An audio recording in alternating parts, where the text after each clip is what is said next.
اصل بات یہ تھی کہ وہ جو فیصلہ ہوا تھا کہ پاکستان بدلہ لے گا، تو یہ پیغام دینے کو کیا کہ بھائی صاحب بدلہ لینے سے پہلے 100 بار سوچئے گا، ہماری یہ ریچ ہے۔ مودی صاحب یہ سوچ رہے تھے کہ پاکستان جو ہے وہ اب حملہ کرنے سے گھبرائے گا، تو وہ غلط فہمی میں ہے۔ اور بچوں، اگر تم اب واقعتاً اس بات پہ ڈٹے ہوئے ہو کہ تم 6 اور 7 مئی کا بدلہ لوگے، یہ بگ پکچر ہے۔ یہ جو ڈرون آئے ہیں یہ ایز سچ محض جاسوسی نہیں ہے۔ پاکستان کے عوام کے اندر پینک ہرگز نہیں پھیلا۔ بات یہ ہے کہ لمحہ بدلتی صورتحال جو ہے نا، اس میں ہم جیسے کرکٹ میچ ہوتا ہے نا، اس طرح ہم کامنٹری نہیں کر سکتے۔ زیادہ ضروری ہے کہ جس کو سو کالڈ بگ پکچر کہتے ہیں نا، وہ ہم جب، کیونکہ آج ابھی اس وقت بیٹھ کے میں جو بات ریکارڈ کر رہا ہوں، اس کو آپ کو اپلوڈ کرنے میں اور پھر اس کو ہمارے پلیٹ فارم میں ڈالنے میں دیر لگے گی، اس دوران پتہ نہیں کیا ہو جائے، بیکاز سچویشن سیکنڈز کے حساب سے چینج ہو رہی ہے۔ ٹھیک ہے نا؟ تو ہمیں یہ دیکھنا چاہیے کہ سب بنیادی جو 3-4 باتیں جو اس ہاڑا ہوڑی میں لمحہ بلمحہ صورتحال کا ذکر کرتے ہوئے جو لو جاتی ہے، کیونکہ جو لمحہ بلمحہ صورتحال ہے وہ ہمارے ٹی وی ٹکروں پہ ہمارے رپورٹروں کے ذریعے وہ تو آگاہ ہی آپ کو مل رہی ہے دیکھنے والوں کو۔ بنیادی بات یہ ہے کہ پہلگام میں ایک حملہ ہوتا ہے، اس حملے کو گزرے ہوئے آج 3را ہفتہ شروع ہو رہا ہے، یعنی آلموسٹ ہم اس کے 3رے ہفتے میں ہیں، لیکن بھارت ابھی تک یہ نہیں بتا پایا کہ اس میں اس نام کے کتنے افراد تھے جن کے یہ نام تھے، وہ مقامی ہیں یا پاکستان سے مبینہ طور پر بھیجے دہشت گرد تھے۔ سر وہ اتنا بھی ثبوت نہیں دے سکے 3رے ہفتے تک بھی۔ ٹھیک ہے نا؟ اب ریشنلٹی کا، عقل کا تقاضا یہ تھا کہ آپ سب سے پہلے ان بندوں کی نشاندہی کرتے، اور وہ نشاندہی کرنے کے بعد آپ پھر چاہے جھوٹا الزام لگا دیتے کہ جی یہ پاکستان سے آئے تھے یا پاکستان سے تربیت لی تھی، تو ہم کہتے ہیں ٹھیک ہے، داعش کے عالم میں آپ نے ایک بات کر دی۔ اب آپ نے کیا کیا ہے؟ آپ نے 6 اور 7 مئی کی رات کو ہمارے اوپر میزائلوں کی جو ہے بارش برسائی، اور اس کے نتیجے میں آپ نے کیا کیا؟ آپ نے ہماری مساجد کو شہید کیا۔ ہمارے جو لوگ شہید ہوئے ہیں 26 کے قریب، ان میں سے بہت زیادہ تعداد گھریلو خواتین کی ہے اور ایسے معصوم بچوں کی ہے جن میں سے ہارڈلی کسی بھی بچے کی عمر 10 سال سے زیادہ ہے، جن کا اس معاملے سے نہ کوئی لینا دینا ہوگا، نہ وہ انوالوڈ ہوں گے ان کرائمز میں۔ اب جو پہلی بات پہلگام حملے کے بعد بھارت نے کہی تھی، وہ یہ کہی تھی کہ صاحب یہ ریزسٹنس فرنٹ نامی تنظیم نے کیا ہے، جو کہ لشکر طیبہ کا نیا نام ہے۔ میرا سوال یہ ہے کہ آپ نے بہاولپور میں جس مسجد کو شہید کیا ہے، مسجد سبحان، کیا اس کا تعلق کہیں دور پرے سے بھی لشکر طیبہ سے ہے؟ بتائیں، یہ اوپنلی انڈین میڈیا بتایا اب یہ بات؟ نہیں ہے ہی نہیں سر، وہ تو پھر بھی کہیں گے ہے۔ ارے بی بی، میں بتا رہا ہوں، اس کا تعلق جوڑا جاتا ہے ایک اور تنظیم سے جو لشکر طیبہ نہیں ہے۔ اس کے بعد وہ یہ دعویٰ کر رہے ہیں کہ اس میں بہت مطلوب دہشت گرد مارا گیا ہے جو تمام دنیا کے دہشت گردوں کا الٹیمیٹ حتمی استاد ہے۔ نام اس کا بتاتے ہیں رؤف اظہر، اور کہتے ہیں وہ مولانا مسعود اظہر کا بھائی ہے۔ میں نصرت جاوید کیمرے کی طرف دیکھ کر پوری ذمہ داری سے یہ کہہ رہا ہوں کہ رؤف اظہر ہرگز اس حادثے میں مارا نہیں گیا ہے، اور مجھے نہ اس تنظیم سے نہ اس تنظیم کے رہنماؤں سے کوئی ہمدردی نہیں ہے۔ لیکن یہ آپ آن ریکارڈ یہ بات کہہ رہے ہیں۔ میں ایک رپورٹر کے طور پر، ایک صحافی کے طور پر اپنی صحافتی ساکھ کو داؤ پہ لگاتے ہوئے کیمرے پہ دعویٰ کر رہا ہوں کہ رؤف اظہر 6 اور 7 مئی کی رات کو جو آپ دعویٰ کر رہے ہیں وہ نہیں مارا گیا۔ آپ نے سب کچھ کر لیا، جلدی جلدی آگے بڑھتے ہیں کیونکہ ہمیں بگسٹ پکچر دینی ہے۔ وہ یہ ہے کہ 7 مئی کو آپ کے فارن سیکرٹری وکرم مسری صاحب، جو کہ بذات خود کشمیری پنڈت ہیں، وہ ایک بریفنگ کرتے ہیں اور اس کے بعد آپ فیل گڈ فیکٹر کے لیے 2 خواتین سے دفاعی آپ بریفنگ کرواتے ہیں، جن میں سے ایک مسلمان خاتون ہندو ہے اور ایک مسلمان صوفیہ ہے، Qureshi, if I'm not wrong ان کا نام ہے۔ To create feel good factor. اتفاق کی بات ہے کہ صوفیہ قریشی صاحبہ کا تعلق بھی گجرات سے ہے، جہاں سے ہم ان کے پردھان منتری کا تعلق ہے۔ بہرحال وہ اس سے ہمارا کوئی لینا دینا نہیں۔ اس میں آپ تاثر یہ دیتے ہیں کہ ہم نے پہلگام کا بدلہ لے لیا، اب ہماری طرف سے لڑائی ختم، اور ہمیں تو مسلمانوں سے کوئی پرابلم نہیں ہے، دیکھو ہم پریس بریفنگ کے لیے بھی لے آئیں گے۔ لمبی بات وہ الگ ہو جائے گی، ہم یعنی کہ ہماری توجہ بٹ جائے گی۔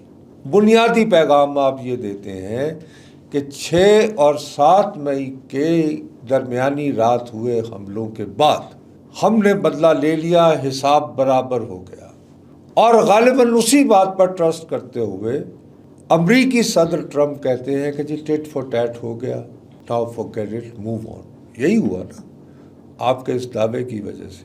ڈونلڈ ٹرمپ اس کے بعد آپ کو یہاں پہ ڈرون بھیجنے کی کیا ضرورت تھی؟ اس کا کیا تعلق؟ اس کا جو ہے وہ جواز یہ پیش کرتے ہیں بقول ان کے کہ جی 7 مئی کی رات پاکستان نے فلاں شہر 15 شہر گنوائے، جن میں جلندھر بہت بڑا پنجاب کا شہر، امرتسر شامل جو سکھوں کا بہت مقدس شہر سمجھا جاتا ہے، اور سری نگر، اور مطلب 15 شہر گنوائے انڈیا کے، کہ پاکستان نے چونکہ ان کو نشانہ بنانے کی کوشش کی، تو اس لیے لہٰذا ہم نے جواباً، بھائی ڈرون جو ہے، ڈرون طیارہ، اس کے بارے میں مشہور ویسے تو یہ ہے کہ وہ تو جاسوسی طیارہ ہے، اس طیارے کے ذریعے تو آپ تصویریں لیتے ہیں، ٹھیک ہے، حالانکہ آج کے سیٹلائٹ کے دور میں ڈرون طیارے کی کوئی افادیت ہی نہیں بنتی۔ اگر آپ کے پاس ایک طاقتور جو ہے وہ فضا میں، اسپیس میں آپ کے پاس اپنا انتظام موجود ہو، تو آپ دنیا کے کسی بھی چپے پر نگاہ رکھ سکتے ہیں، آپ کو ڈرون کی ضرورت نہیں ہے۔ یہ جو ڈرون آئے ہیں یہ ایز سچ محض جاسوسی نہیں ہے۔ ڈرون طیاروں کی پھر اس کے بعد جو ہے جس کو پے لوڈ کہتے ہیں کہ اس میں بارود ہو سکتا ہے، یعنی بارودی مواد، تو اس کی کیپیسٹی ڈیولپ کی سب سے پہلے امریکہ نے ریپر نام کے جو ہے وہ ڈرونز بنائے، جو ہمارے ہاں جیسے وہ جو یعنی سابقہ قبائلی علاقے تھے وہاں استعمال ہوتے تھے کہ یوں ڈرون جا رہا ہے، اس کے ساتھ 2 میزائل ہیں، ان میں سے ایک دہشت گرد کو بقول ان کے دیکھا اور ٹک دبایا اور وہ اس کو مار دیا، ٹھیک۔ یہ جو ڈرونز پاکستان پہ آئے ہیں یہ محض جاسوسی کی نظر سے نہیں آئے تھے، ان کا مقصد ایک پیغام دینا تھا۔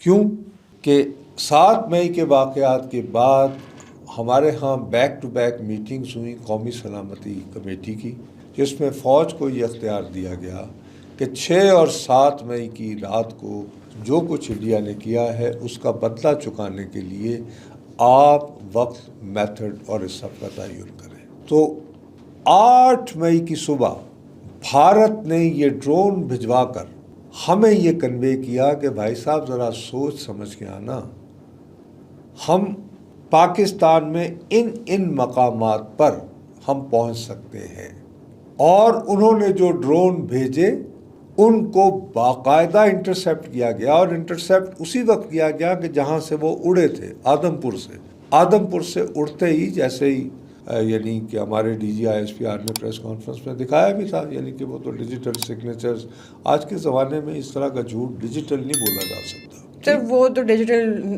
اس میں انہوں نے پے لوڈ بھی رکھا کچھ ڈرونز پہ۔ یہ ڈرون جو ہے یہ اسرائیل کا ڈیولپ کرتا ہے، ٹھیک، یہ خفت مٹائی گئی ہے کہ پاکستان نے جو رافیل طیارے گرائے تھے جس پر تو اس میں وہ کہہ رہے تھے کہ نہیں، اگر جدید ترین ٹیکنالوجی کی بات آ گئی ہے تو وہ ہمارے پاس بھی ہے. وہ ثابت کرنے کے لیے انہوں نے کل جو ہے وہ ڈرون برسائے پاکستان کے بہت بھی ہیروپ ہے. اچھا، یہ ایک ٹیکنیک ہے، اس کو کہتے ہیں SEAD، SEAD. SEAD is for suppression, یعنی دبا دینا یا مفلوج کر دینا. اینمی ایئر ڈیفنس، یعنی دشمن کے ایئر ڈیفنس کو مفلوج کرنے والا نظام. اس نظام کے تحت یہ حروف اسرائیلی میزائل جو ہے ڈیولپ کیا گیا ہے، اور یہ محض جاسوسی طیارہ نہیں ہے. اس میں پے لوڈ یعنی بارودی مواد بھی لایا جا سکتا ہے. سر سیلف ڈیٹونیٹنگ ڈرونز ہیں یہ، کہ مطلب ایکسپلوسیو ہوتا ہے اس کے اندر؟ ہاں، ایکسپلوسیو، اس کو بعض اوقات لوئٹرنگ میونیشن بھی کہتے ہیں. آوارہ گرد بدماش خنڈا کہتے ہیں آپ، یعنی ٹھیک ہے نا، یا یہ کہ چلتا پھرتا سوئسائڈ بامبر، جہاں خطرہ نظر آئے گا وداؤٹ اے مین، ایکسپلوڈ کر جائے گا، یعنی کہ وداؤٹ ہیومن بینگ. تو اصل بات یہ تھی کہ وہ جو فیصلہ ہوا تھا کہ پاکستان بدلہ لے گا، جو کچھ آپ نے 6 اور 7 کو کیا، تو یہ پیغام دینے کو کیا کہ بھائی صاحب بدلہ لینے سے پہلے 100 بار سوچئے گا، ہماری یہ ریچ ہے. مطلب یہ مودی نے پھر ایک میسج دے دیا. نہیں، لیکن وہ میسج جو ہے وہ ناکام ہوا نا، کہ جو ڈرون بھیجے گئے تھے ان کو گرایا گرا دیا گیا اسی وقت. ٹھیک ہے نا، اور گرایا بھی اپنی پسند پہ ہے. کہ مطلب جیسے مثال کے طور پر ایک میزائل جو ہے اس کو ڈنگا تک آنے دیا. ڈنگا یہ گجرات کے پاس کھاریاں سے اس کے درمیان یہ ایک یعنی قصبہ ہے، بڑا مشہور قصبہ ہے. تو ڈنگا پہ کے قریب اس کو گرایا گیا ہے، یعنی مناسب وقت دیا گیا، دیکھا گیا کبھی کہاں تک ہم اس کو آبزرو کر سکتے ہیں اور کہاں گرایا جائے. تو اگر یہ ڈرون بھیج کر مودی صاحب یہ سوچ رہے تھے کہ بھارت جو ہے یعنی پاکستان جو ہے وہ اب حملہ کرنے سے گھبرائے گا، تو وہ غلط فہمی میں ہے. پاکستان کے عوام کے اندر پینک ہرگز نہیں پھیلا. کل آپ یہ دیکھیں، ڈرون آئے ہیں، یہ کچھ ہوا ہے تو زندگی رواں رہی ہے. تو یہی تو اس وقت پاکستانیوں کا مارکیٹیں پلس کھلی پوائنٹ بھی ہے. گئی ہیں، اور ویسے تو کل رات کو جو ہے کراچی ایئرپورٹ پر بھی انڈین میڈیا نے قبضہ کر دیا تھا. اسلام آباد بھی تباہ ہو چکا ہے. سر رات کو کراچی پورٹ اڑا بھی دیا ہے. ایمانداری سے بتاؤ کہ کیا ہم واقعی اسلام آباد میں اپنے اسی دفتر میں سر اگر اسلام آباد برباد ہو گیا تو ہمارا آفس پھر بھی بچ گیا ہے. بچ گیا، ٹھیک ہے. ہمارا عام پاکستانی کہتا ہے جی کہ بس یہ بہت ہو گئی، پہلے انہوں نے میزائل بھیجے، اب ڈرون بھیجے، اب آپ کس چیز کا انتظار سر میرا بھی یہی سوال تھا کہ بے صبری ہوئی ہے نا سب میں کہ کب ہوگا. لیکن بہرحال اس بے صبری کا ذکر کرتے ہوئے یہ مت بھولے کہ اپریل 22 کو پہلگام کا واقعہ ہوا تھا. انڈیا نے ریٹیلیٹ کب کیا ہے؟ 6th and 7th میں کی رات کو. تو 1-2 دن جو ہے وہ ہمیں بھی مل جانے چاہیے. That's true sir، اسٹریٹجکلی چلنا پڑے گا، جذبات کی بیسس پہ تو نہیں ہو سکتا نا یہ. تو میں لیکن اس بات پہ دیکھیے، مثال کے طور پر بہاولپور میں جن لوگوں کے جنازے ہوئے ہیں، اس کے بعد میں نے اس کے شرکاء سے بہت لوگوں سے میری تفصیلی ٹیلی فون پہ گفتگو ہوئی ہے، کیونکہ بطور رپورٹر آپ کے ہر جگہ کانٹیکٹس ہوتے ہیں. وہ یہ بتا رہے ہیں کہ وہاں کے عوام کے جذبات بکھرے ہوئے ہیں، بہت بپھرے ہوئے ہیں، اور وہاں پہ مختلف ٹولیوں میں لوگ یہ نعرے لگاتے رہے، سبیلنا سبیلنا الجہاد الجہاد، یعنی وہ جو ایک فوری ایک اس ٹائپ کے آتے ہیں نا. تو آپ کب تک اس جذبے کو، اس سوچ کو اگر یہ نہیں کریں گے تو یہ حکومت جو ہے اپنا یعنی برقرار نہیں رکھ پائے گی وجود. تو میں پورا کنونسڈ ہوں. اب اس وقت ہمیں یہ کلیئر کرنا چاہیے، لمحہ بلمحہ صورتحال کو ذہن میں رکھتے ہوئے ہم یہ ریکارڈنگ کروا رہے ہیں جمعے کے دن نماز جمعہ سے قبل. میں بالکل حیران نہیں ہوں گا کہ فرض کرو by the time you upload this تو کچھ ہو تب تک کچھ اور ہو چکا ہو یا نہ ہوا، میں I don't know. I can't be sure. Sir لیکن جو لوگ اس وقت تو انٹرنل، لیکن آج نہ صحیح تو کل ہو. سر لوگ اس وقت جو ہم بھی ہوئے ہوئی ہیں ایموشنل، آبویسلی سب کہہ رہے ہیں کہ یار D G I S P R press conferences کے علاوہ کچھ کیوں نہیں کر رہا. بٹ یو نو سر کہ بیک اینڈ پہ دیکھو خیر یہ بھی اب ہم لوگوں کی سر بیک اینڈ پہ اسٹریٹجکلی چل رہا ہے نا. کام آئی ایس پی آر ہے کیا؟ Inter services public relations. ان کا کام تو فائرنگ نہیں ہے، ان کا کام تو یہی ہے میڈیا کے سامنے آ کے بات کرنا. یہ ذرا تھوڑی سی جذباتی بات ہے، مطلب کہ جہاں پہ کبھی کرٹیسزم کی بات آتی ہے، اور خاص طور پر ہم نے تو ساری سر پاک فوج اوور آل لوگ اب ایکسپیکٹ کر رہے ہیں نا کہ پریس بریفنگ کے علاوہ کوئی رسپانس دے. وہ رسپانس کی ایکسپیکٹیشن بہت شدت سے بڑھ رہی ہے، اور میرا نہیں خیال کہ اس کو کسی بھی صورت میں ٹالا جا سکتا ہے. تو سر ایسکیلیشن دونوں سائڈس پر ہے، مطلب انڈیا کی طرف سے بھی نہیں، انڈیا کی طرف سے تو ہو چکی نا. انڈیا نے تو 2 کر چکی ہے. انڈیا نے پہلے 6 اور 7 کی رات کو کیا، پھر 8 کو انہوں نے ڈرون کیے. ان کا آپریشن وہ تو 2 کر چکے ہیں نا. ابھی تو 2-0 ہے راؤنڈ کے حوالے سے. تو سر آپریشن سندور جو وہ کہہ رہے تھے کہ ابھی بھی ختم نہیں ہوا، تو آپ کو لگ رہا ہے کہ ہو چکا ہے؟ 7 کو تو انہوں نے کہا تھا، مجھے نہیں لگ رہا. انہوں نے کہا تھا کہ جی ہم نے بدلہ لے لیا، تو ابھی تک نہیں سمجھا پائے نا. اگر بدلہ لے لیا تھا تو پھر تم نے 8 مئی کو یہ ڈرون کیوں برسائے ہیں؟ اس کا میں بتا رہا ہوں کہ یہ ڈرون انہوں نے یہ خفت مٹانے کو کہ اچھا آپ نے معراج طیارہ جدید ترین جو ہم نے لیا تھا بڑے مان سے وہ تباہ کر دیے ہیں. فائن، تو ہمارے پاس اسرائیل کا دیا ہوا یہ ٹیکنالوجی بھی ہے. یہ پیغام دینے کو، یہ اپنی خفت مٹانے کو ہے. یہ ہم یہاں لوگوں کو سمجھانے سے قاصر رہے ہیں. یہ بات ہمارے جو لوگ جو بیانیہ سازی کرتے ہیں، یہ لوگوں کو یہ سمجھانے میں قاصر رہے ہیں. لیکن میں آپ کو یہ بتا رہا ہوں کہ بھارت نے 8 مئی کو جو ہمارے پاکستان کے مختلف شہروں پہ جو ڈرون برسائے ہیں، ان کا بنیادی مقصد یہ خفت مٹانا تھا کہ اچھا آپ نے معراج طیارے تباہ کیے، fine, no issue, we have enough. یہ ہمارے پاس اسرائیل کی فراہم کردہ یہ ٹیکنالوجی بھی ہے. اور بچوں، اگر تم اب واقعتاً اس بات پہ ڈٹے ہوئے ہو کہ تم 6 اور 7 مئی کا بدلہ لو گے اور کچھ چیزیں ٹارگٹ کرو گے، تو پھر ہم اس طرح بھی رسپونڈ کریں گے. اور یہ ہم آپ کو بتانا چاہتے ہیں کہ ہم پاکستان میں کہاں کہاں پہنچ سکتے ہیں. تو ہم نے بھی انہیں بتا دیا کہ اگر آپ یہاں پہنچ سکتے ہیں تو ہم آپ کو راستے میں انٹرسیپٹ کر کے گرا بھی سکتے ہیں. یہ ہے ابھی تک کی صورتحال. یہ بگ پکچر ہے. So let's see what where it moves. لیکن سر ڈو یو تھنک کہ ہم وہ وسائل یا ریسورسز ہمارے پوزیس کرتے ہیں کہ ایسکیلیشن خدا نخواستہ ذرا زیادہ میجر لیول پہ ہو جائے تو وی کین فائٹ بیک؟ کیونکہ تو دین ابھی تک پھر ہم کیوں اپنا، کیونکہ سر لوگوں کو کامن ویو یہ ہے نا کہ بس ایک حد تک ہی لڑ سکتے ہیں انڈیا سے، ورنہ ہمارا کیا مقابلہ ان کی ملٹری سے، ان کی اکانومی سے، ان کا اوور آل جو اسٹیٹ ہے. نہیں تو پھر ملک بنانے کی ضرورت ہی کیا ہے؟ اس کو اعلان کرتے ہیں آ کے، اور سارے کہ اکھنڈ انڈیا. تو ایسی کوئی بات نہیں. مقصد یہ ہے کہ میرا نہیں خیال کہ یہ جو پاکستان ہے اتنا ترکنے والا نہیں ہے جس طرح لوگ سمجھ رہے ہیں. سر ہم we are a strong nation. Oh no way, کوئی مسئلہ ہی نہیں ہے. Nothing can shake us. ایسی بات نہیں. It's not that easy.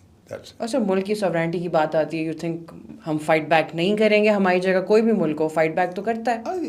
اس کے علاوہ چوائس کیا ہے آپ کے پاس؟ وار میں آپ ہاتھ پہ ہاتھ رکھ کے تو نہیں بیٹھ سکتے. I don't think so. یہ ایسے بہرحال جذباتی باتیں ہیں وقتی طور پر، اور لوگوں کا غصہ بجا ہے، کیونکہ ہر بندہ جو ہے وہ دفاعی امور کا ماہر نہیں ہوتا. وہ تو ایک عام آدمی کو 2 مرتبہ آ گئے ہیں، یہ کیا کر رہے ہیں؟ وہ 2-0 والی بات ہے نا. یہ ہے بات. لیکن یہ T20 کا میچ تھوڑی ہے. جی ان لوگوں نے اسکور بنا لیا، اب ہماری باری ہے. اب ہماری باری ہے، اور ہم یقیناً I have no doubt we will react. جیسے سر آپ نے مودی کے بارے میں کہا تھا کہ وہ ضرور ریٹیلیٹ کرے گا جب پہلگام ہوا تھا. میں نے جس طرح یہ کہا تھا کہ اور ثابت ہوا کہ جی واقعی مودی نے کیا ہے ریئیکٹ. میں یہ کہہ رہا ہوں کہ ہم ہر صورت میں ریئیکٹ کریں گے، اور بلڈ اپ بھی اسی طرف ہو رہا ہے. چلیں sir, but let's see next episode تک آئی ایم شیور کچھ نہ کچھ آئی جائیں گی نئی چیزیں. لیٹس سی کیا ہوتا ہے.